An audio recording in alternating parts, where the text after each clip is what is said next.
you shouldn't be judging anybody. And I'm going to read to you a scripture in Matthew chapter 7, verses 1 through 5, that talks about that exact thing. You shouldn't be judging anyone, and nobody should be judging you. Judge not, that you not be judged.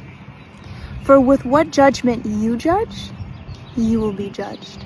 And with the measure you use, it will be measured back to you.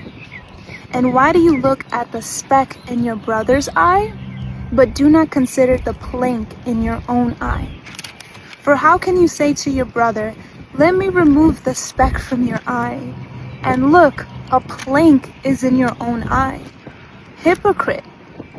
First remove the plank in your own eye, and then you will see clearly to remove the speck from your brother's eye.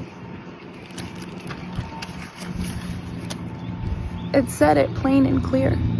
We all have things that we're working through. We all have things that we need to check, that we need to release, that we need to get better at. And it may be easier to see somebody else because they're outside of us, but we have to be so diligent in self-reflecting that we don't be quick, that we are not quick to see somebody and say, hey, you need to work on this, hey, you need to do this, hey, you need to do that. Why are you doing that, right? When you have something within you. And a part of that may be your judgmental spirit. That could be the plank in your eye. One thing that I discovered is that sometimes we judge based off of what we have done, right? And in communicating with a friend of mine, I realized that we have to have grace for who we were in that season of our lives, so that we have grace for people in their season of their lives. Because with understanding why we did what we did, or who we were in that time, we can then have grace for someone else in the season that they are in.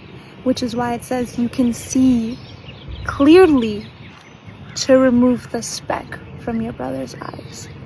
Don't judge anybody. Self-reflect. Have grace for yourself. Have better understanding for yourself, so that you can then have grace and understanding for others instead of judging them.